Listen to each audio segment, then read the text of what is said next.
And you've also got the I'm Megan David. a Star of David. Yes, Star of David. So maybe just tell us a bit about your background and stuff like that. Thank you very much for letting me have this conversation as well. I really appreciate it. So a little bit about myself. I was born here, and I've got British citizenship. I also have Israeli citizenship. And both sides of my family are Ashkenazi Jewish. So on my dad's side, we've got multiple generations in Britain, but on my mum's side, from my great-grandfather, he immigrated into British Mandate Palestine with his wife, and was present during the Nakba / War of Independence, and essentially the 3 generations thereafter, my grandparents, my aunts, uncles and cousins, they were born and raised in Israel, the state of Israel, only have Israeli citizenship, and that is all they know. That includes my mum. Yeah. And my brother was born there as well, but it's my dad married my mum, my brother was born there, then they moved here and I was born here. And so we are the only, yes, thank you. So for a lot of the time, we were for most of the... You know what, that might drop. I'll show you how to do it. I could see you struggling. You know what you do? Just pull this hair. That will lift that up. Thank you so much. So, there we go. Okay. So for a lot of time, most of that, we were the only ones in the family with dual citizenship on my mum's side. Very recently, one of my cousins got married, and now he also has Danish citizenship as well, I believe. But for 3 generations, only Israeli citizenship. And I grew up in this system as a Jewish British Israeli, where I was raised within both the Jewish diaspora narrative and the Israeli narrative. We traveled to Israel since before I could talk, and we have history of going there a lot. So growing up, I was raised with this extremely specific narrative, a very pinhole view of what has happened and what is going on, and how, essentially due to fear, we need this place, we have to have this place, we have nowhere else to go, and it's them or us. It's very much seen as a black and white situation. And as I was growing up, I began to start to question these what was seen as facts for me growing up, and it has slowly over time, it's a very slow process, learning to unlearn a lot of things that have been taught to me, but also to come to terms with the fact that this is part of my history, but this isn't something I agree with, this isn't something I side with.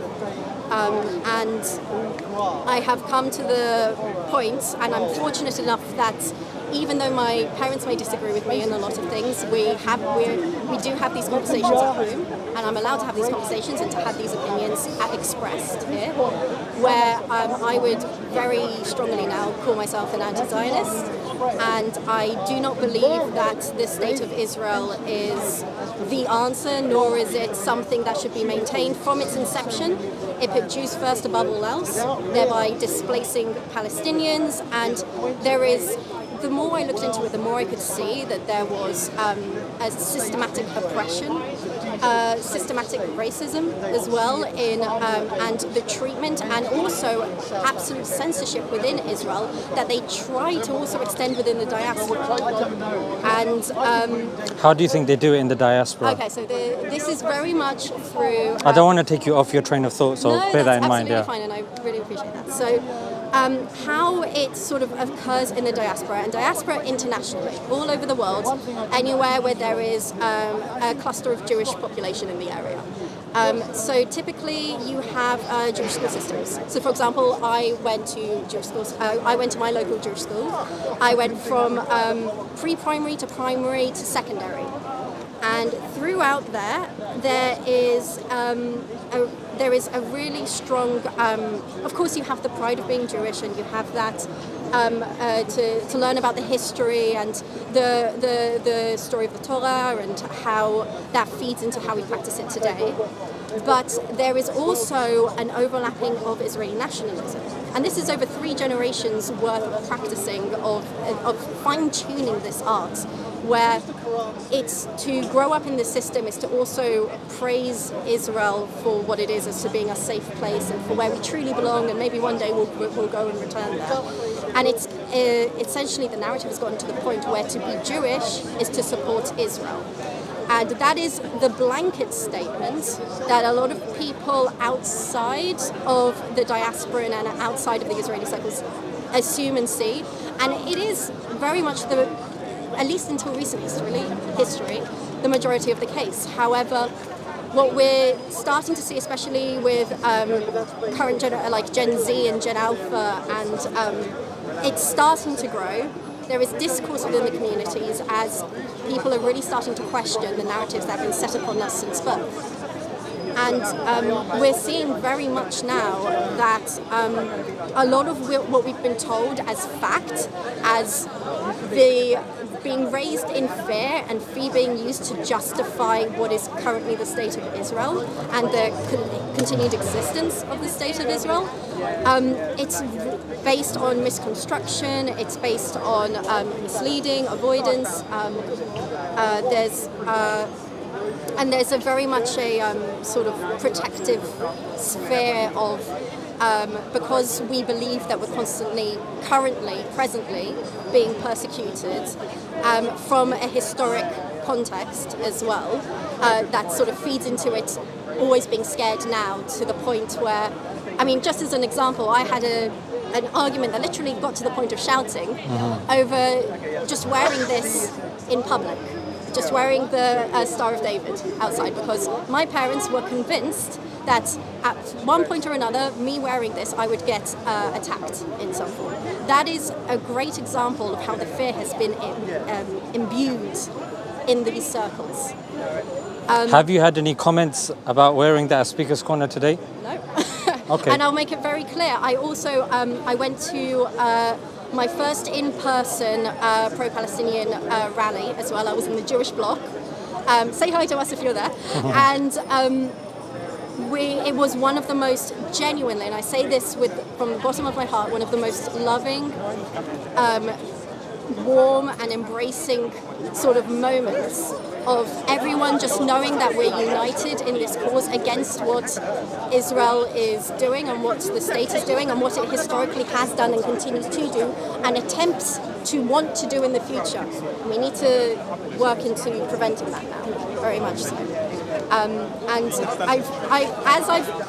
I would say actually this was very much the starting point for me to really start to question things, because up until that point, for a lot of Jews, to be fair, we're not even told really about the Nakba. We're not even told about the Green Line. That's not something that is present in the conversation. So we are naive. So the people that don't know what the Green Line is? Fair enough. So the Green Line is what is currently establishes the current state of Israel with where the Gaza Strip is, the West Bank is, Golan Heights, and East Jerusalem got annexed in 1967, but this is basically the border of where the state of Israel ends and the stateless begins, let's say. And you have Israelis that have no idea what the Green Line is, and they're in settlements and they don't even realise they're in it. It's a very great example of how much the censorship works there. And that's due to a variety of reasons as well, because so for a lot of articles out there that are talking about what is happening to civilians in Palestine, in the Gaza Strip, or the abuse that goes on in the West Bank, or also the abuse that goes on in East Jerusalem, annexed, but it's still very much a secondary citizenship kind of attitude.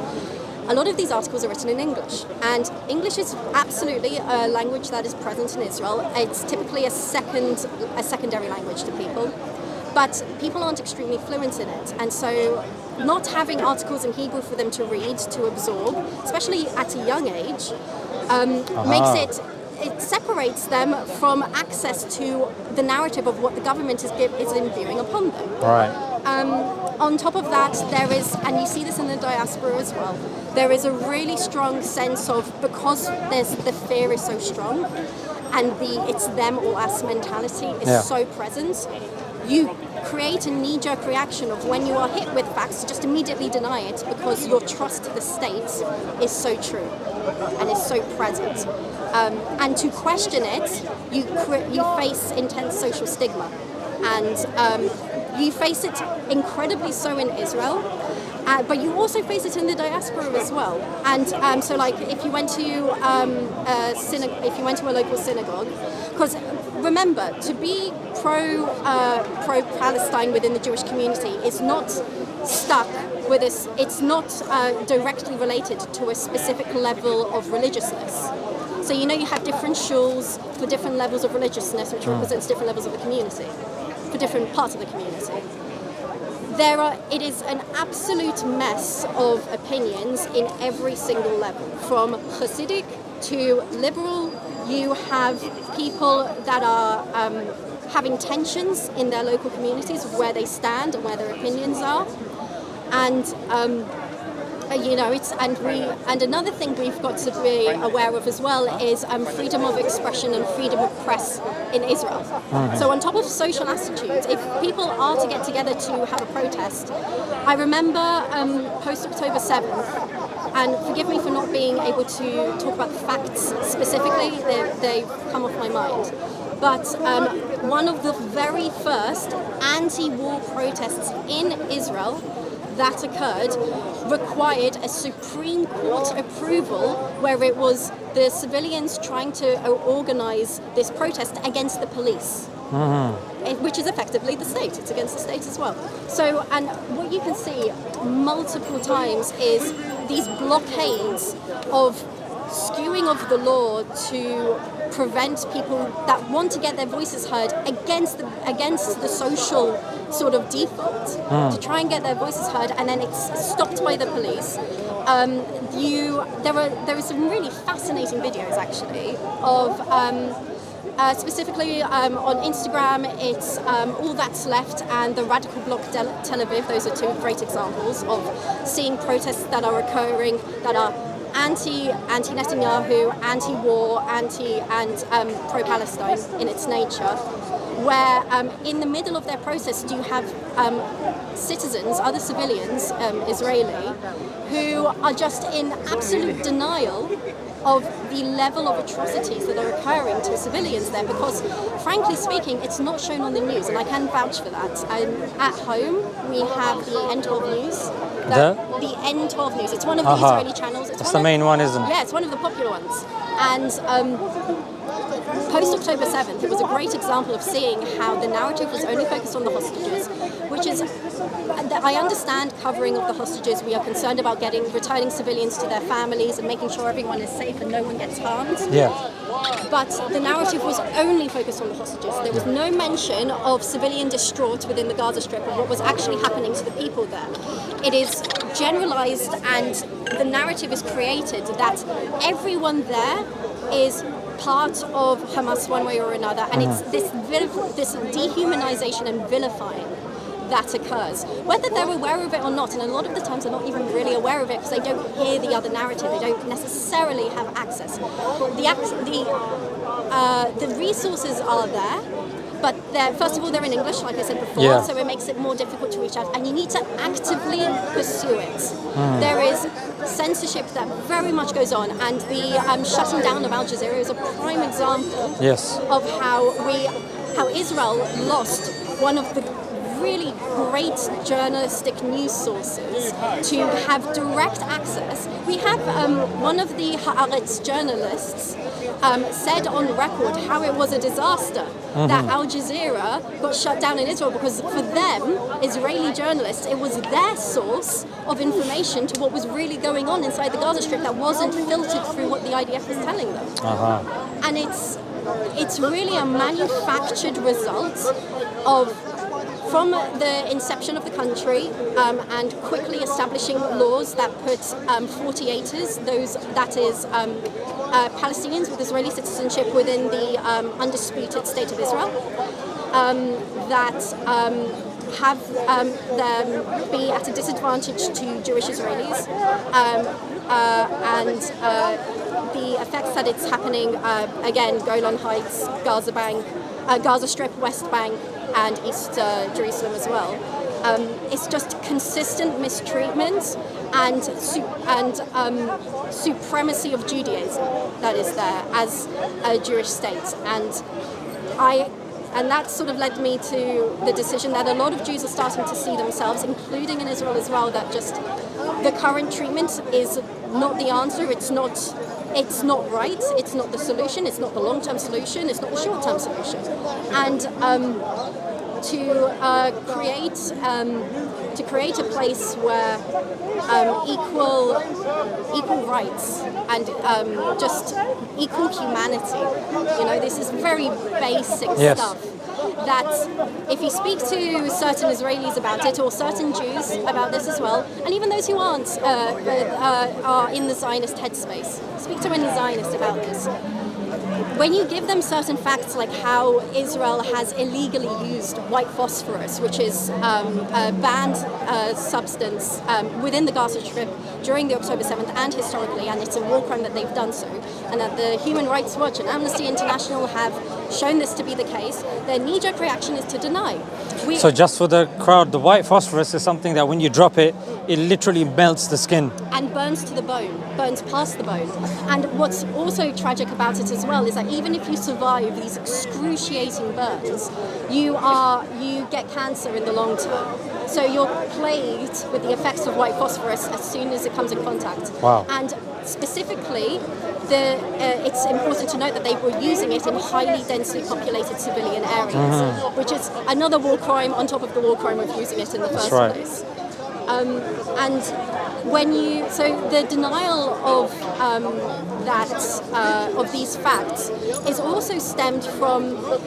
So I've said this many times about the language barrier, but also in the diaspora and in Israel, you get raised to essentially, and I remember being told this multiple times, don't trust what Amnesty International says, the UN isn't on our side, Human Rights Watch isn't on our side, and as someone who is anti-Zionist and has sort of deprogrammed myself from a lot of this sounds insane.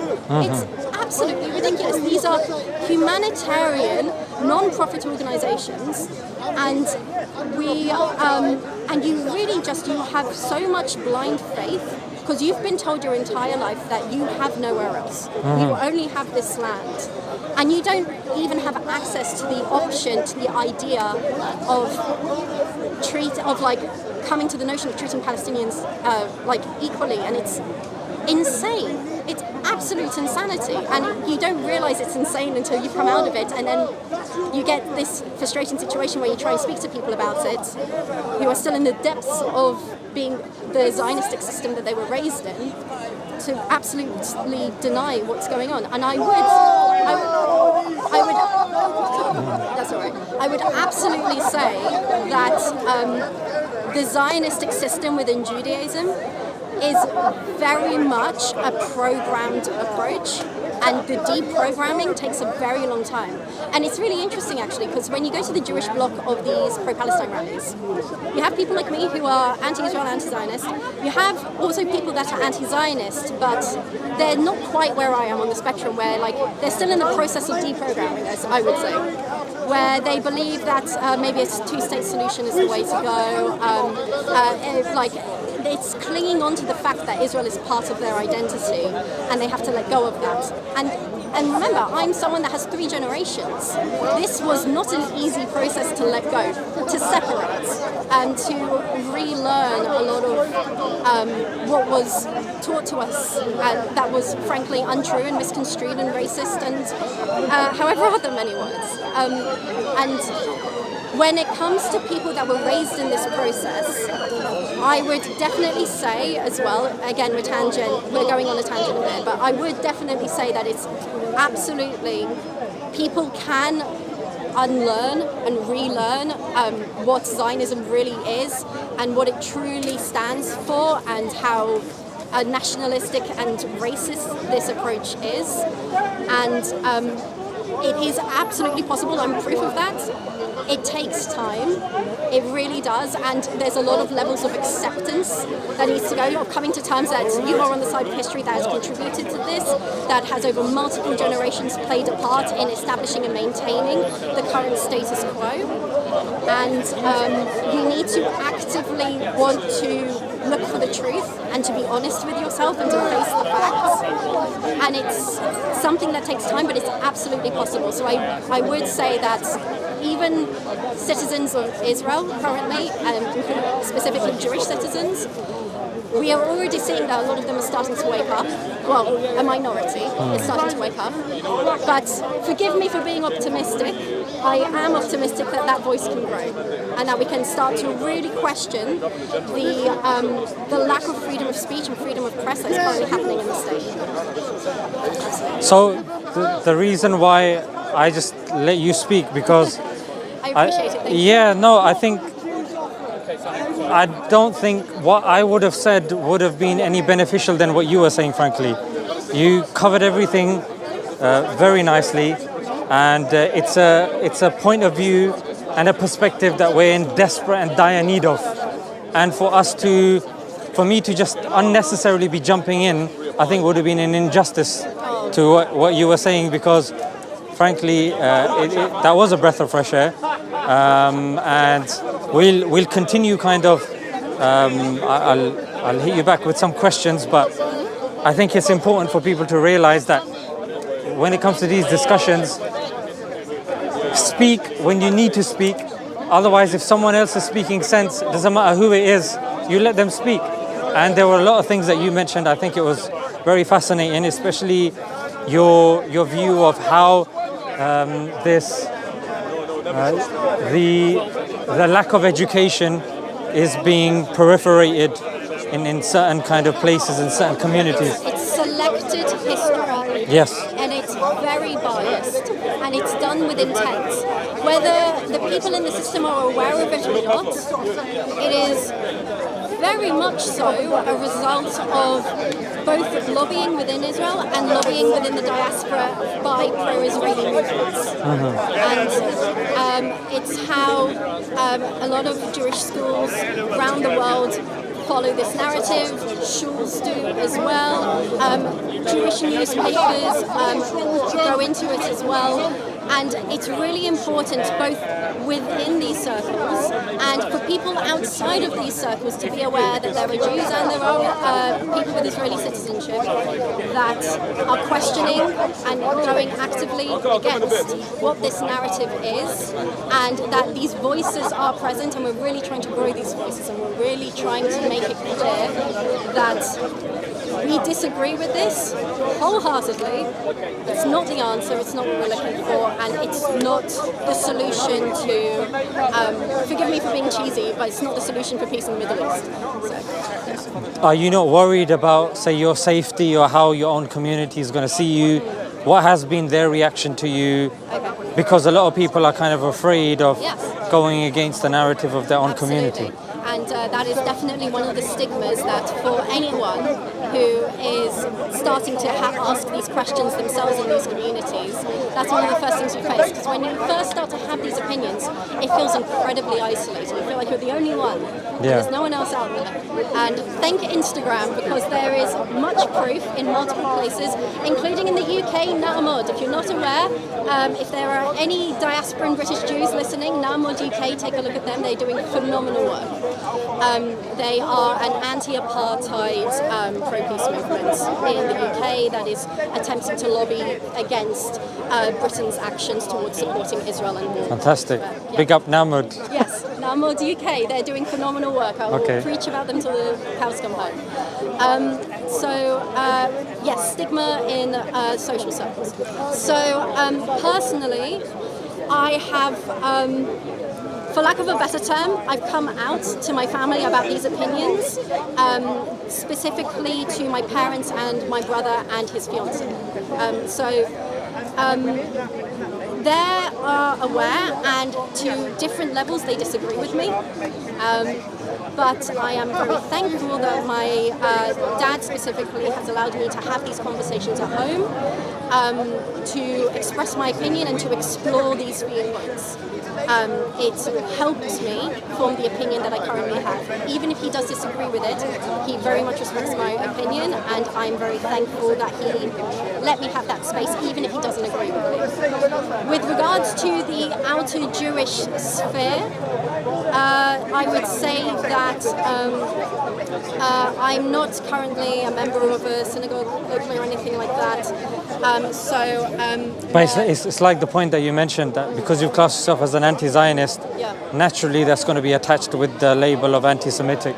Yeah. Have you got those labels thrown at you? Or? Not yet. Oh no, I think my I think my brother may have chucked something. There it is. I can't remember. Yeah. But what's really important, the Zionists that are saying that it's anti-Semitic, the kind of thoughts that I have, are once again fulfilling the systematic narrative of melding being Jewish with the state of Israel. Exactly, And yeah. we need to separate it. And a lot of people are really starting to do that narrative. You're seeing it in encampments in America and even in England here. And you're seeing it internationally with all the movements that I talked about as well, including in Israel as well. They're trying to separate. They're trying to start the process of separating it. It's a little more nuanced than I would say. I will say my Israeli family isn't aware. I haven't specifically stated these opinions. I would say that even my family in England here aren't necessarily, they're aware I'm not sympathetic to the Israeli cause. They're not necessarily aware I'm to the point of being anti-Israel. Which is a very interesting opinion to have as someone, to them, it's a very interesting opinion that I have as someone with family that is with Israeli citizenship as well. But I stand by what I believe in, and I believe in the humanity comes first. So You're still part of the Jewish faith? I am. I don't just wear this for show. I do consider myself Jewish, and I consider myself. This was very much this whole process of understanding my Israeli history and my sort of where it came from, and separating it from my Judaism helped me be more proud and more loud, let's say, of being Jewish, with regards to just wearing this in public. I make sure to wear this outside to continuously prove that, the world's not out to get us. We're not going to get attacked. I'd like to think we're not going to get attacked on the street. And yeah, exactly. And I've proven this to be the case for long enough now that this idea, it's more about the idea of fearing. The idea of being feared than actually being hated. The idea of being hated than actually being hated. So it's just, especially with Ashkenazi Jews, there is a very strong history of mistreatment, displacement, resettlement, and pogroms and such. And with both sides of my family being Ashkenazi Jews, there is a very strong narrative that got fueled into the Zionistic movement, because Zionism, when it was created, was within the European area, I believe.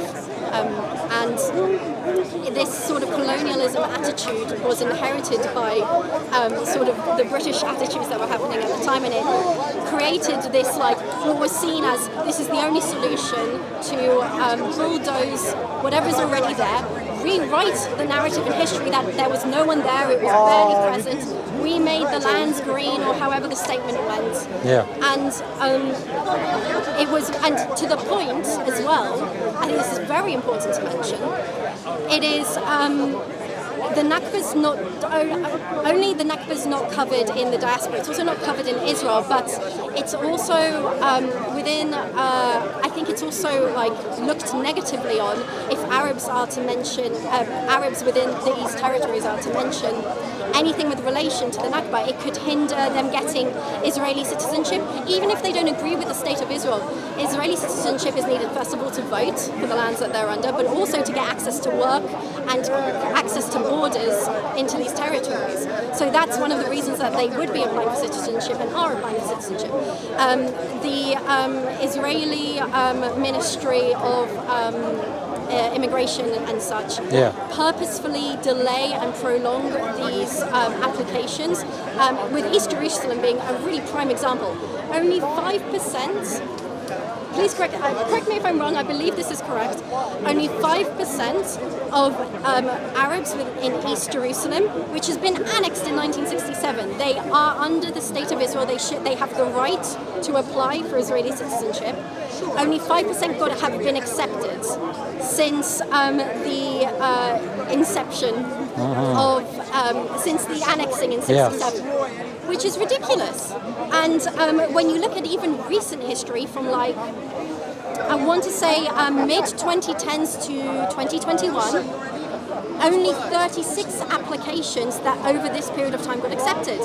And you have a wide variety of reasons. You need to not, and it's some of it, let me just say the reasons are stupid. You've got, if you failed your Hebrew proficiency test, that's going to be a negative. If you have posted in social media the Palestinian flag or said anything with regards to the Nakba or any form of sympathy to the situation, you'll get dismissed. Absolutely, this feeds into the censorship situation. You also have this, and it gets really horrendous because you get these really vague statements of unsupportive to the state's cause or something like that. That's not the exact wording, but there is incredibly vague wording, which then gets used to then reject or delay applications with almost no real reason, a lot of the time as well, and it's just really horrific to see. This is a great example of how the Zionist state is supposedly these people should have right to this citizenship and be treated as equals, and they're not. And even 48ers aren't being treated as equal as well, with 10 key discriminatory laws that are present from an Arab who is a member of Knesset can be discharged from being a member of the parliament, the Knesset, if the majority think that their opinions are too extreme or too violent. Funny how that law wouldn't extend now to the current situation in the Knesset, where you've got some real crazy people saying some really horrific stuff, but it specifies Arabs, which again, that is just racist and just an absolute horrendous standard.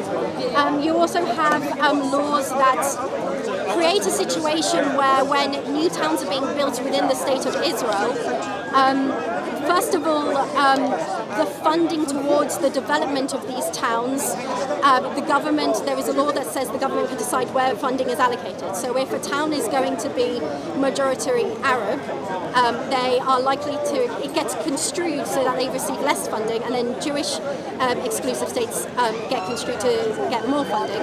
And then when these settlements are, when these towns, settlements are in the West Bank, yes, but towns within the Israeli states, for specifying, I just want to use the correct wording, sorry. That's fine. When these towns are built and the local community decides who comes in, there is another law that pairs very nicely with the previous law I just mentioned. I say this like it's horrendous, but like, you know. It pairs with it of you can decide who comes into, who is access and can come live in this town based on, again, a very vague and broad statement is said. It's like, that is like, meets your standards or something like that. And that essentially gets practiced in the way that Jewish Israelis are allowed, and then Arab Israelis, Palestinians with Israeli citizenship are rejected. These 48ers get rejected. And so you have... in the West Bank? I'm specifically talking about the state of Israel. These are 48ers experience, what 48ers can experience within the state of Israel. And so in the... If the sun gets too much... I wouldn't mind moving. Yeah, that's fine. Yeah, sure. Thank you so much. What are you guys here today to talk about? What's your... I'm talking today about... What's going on in Israel, Palestine? Do you need some help? Yes, that would be wonderful. Some people they can and just turn off. It's not. But it's fine. You can bring it. No, it's fine. It's fine. No, over there, that's our cycle lane. Yes, sir. Here. Yeah. Stand here. Yeah, that's fine. Is it finished? No. She's bringing your cameras. Yeah, I was starting to feel it. I really appreciate it. Thank you. And plus, be careful. You know when you're pointing it to the door, you're going to see a lot of fitna there. And then blurring and all that becomes a nightmare. So be cautious about that. Yeah, sure. Okay. Where were we? You were talking about the 48ers. Yes. Yeah. So, because of those two laws, just as an example of settlements, living spaces, and a reality is created in the long term where you get Jewish towns that have a very stable and sustainable amount of funding, are very much like well established and well funded, and access to greater resources. The kids in these areas have access to greater resources. And then in these Arab towns, they had less funding from the establishment, so resources of what is available within the community are much more strained and limited, which then affects the access to opportunities and work and such in the area. And that means that these children grow up with a much more difficult access to these opportunities and such. So it really is a great example of how it's systemic in nature within the state of Israel itself.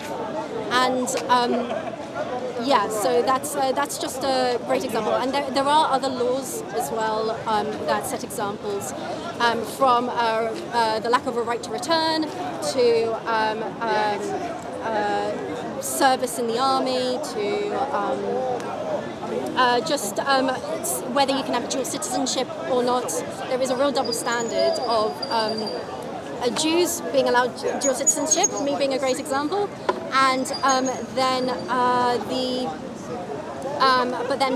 people in East Jerusalem, for example, if they have Jordanian citizenship, or people in the West Bank have Jordanian citizenship, they cannot apply for Israeli citizenship without removing their citizenship from Jordan. And that is an incredibly difficult thing to do, to put yourself in for the queue of maybe getting it, so that maybe you can get some more work opportunities and get access to just more opportunities, because yes, like they don't agree. A lot of people in these areas don't agree with Israel, but this, unfortunately for them, this Israeli state is the place where they have access to work, access to a salary, and that's even the same in the West Bank, which is such a can of worms with regards to the border detailing, about how, yes, we have hundreds of border controls in the West Bank, but in the Gaza Strip, you've got people queuing up from like 4 a.m. just to try and get to work at 8 or 9, and then they have to get back within a certain point, within a certain time, to the border and be registered that they have returned, or they will risk losing their right to enter into work. That's the question. Sorry to interrupt. Do you support a two-state solution, one-state solution? My personal opinion is that I believe, considering what Israel as a Jewish state has been founded on, and from how it's from the get-go oppressed and placed its Jewish citizens first, I completely disagree with that approach. It's not an equal approach and never will be. And the result of the current government is kind of not really a surprise when you see how it was founded. And so I personally believe that I need to get the order right. One state that is secular and democratic, I think is the best approach. And specifically, Palestinians must get a right of return, get rid of that 1950s law. And this may be grey territory, but this is my opinion, that people such as my family, who only have Israeli citizenship, it's the only land they know, it's the only land they've ever been on, I think they should have a right to remain in this Palestine state as well. What if they were living in the house of somebody who was kicked out in 1948? Then I definitely think that we need to when it comes to those kinds of situations, I think we need to hold everyone that has practiced in these misdeeds accountable. They need to be taken to court, they need to be tried. I think perhaps if there are people there that have dual citizenship, and perhaps in those cases maybe they can get a visa, and if they want to, maybe apply for citizenship, but they won't get citizenship by default. Palestinians, I think, should have the right to apply for citizenship by default because they were displaced by this state, and that's broadly speaking where my opinions lie. From what I understand, most Palestinians and most Jewish Israelis in opinion polls, they don't support a two-state solution. They reject it. Yes. By quite a good majority. Yes. And not only that, I would love to see one single democratic state as well. But do you not think that might create some sort of gigantic civil war? Because a lot of Palestinians and Israelis wouldn't support that. They'd be they'd be willing to go into violence, and so might see like a whole. Okay, yeah, let's go down this Ideally, route. I don't want to see like an ethno state, like a Jewish ethno state or an Islamic state, but it might be the most. The whole international community supports two-state solution. It might be the most realistic, right, for now. No, I would say a two-state solution is people that have not lived in the country, as the poll you stated suggests. It's from people that aren't experiencing what's going on. I would argue... the poll was done of Israelis living in Israel and Palestinians. Yes. So, but they disagree with a two-state, right? Right. Okay. Yes. So what I'm saying is the narrative outside of this land that the two-state is the only solution. That's a misconstruction. I would argue that what can be seen in the West Bank, where you've got areas A, B, and C, IDF militant force overseeing justice and stability in the area. I would argue that this is kind of a proto example of what a two-state solution would be, and my goodness, does it fail.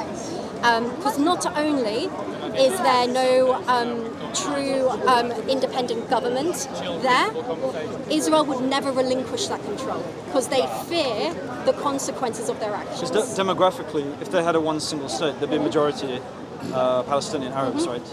And there's sort of many on the Zionist right, they're quite concerned about the population. And that is a perfect example of, like I said before, of how this feeds into the fear of it's them or us. We must fight for what we have, and for a lot of people there as well, it's like I'm okay to not think about it because I'm in the fortunate position of being on the side of the oppressor, not the oppressed.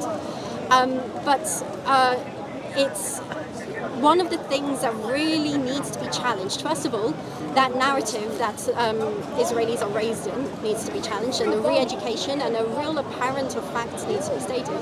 And number two, and this might suck, them realizing this and getting to the point where you've got to learn to trust.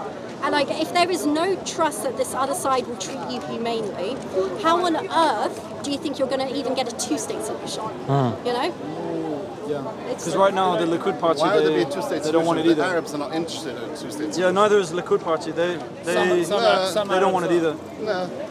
They would have been willing. It was a real land. Netanyahu's made it clear. Ariel Sharon pulled out of Gaza. He wasn't good. I always get confused on this. Can I ask you, do you support boycott, divestment, sanctions movement? Yes. Can I ask, because I'm much more sympathetic to your viewpoint, but on this, do you not think it's a bit hypocritical? Because, for example, the United Kingdom went into Iraq.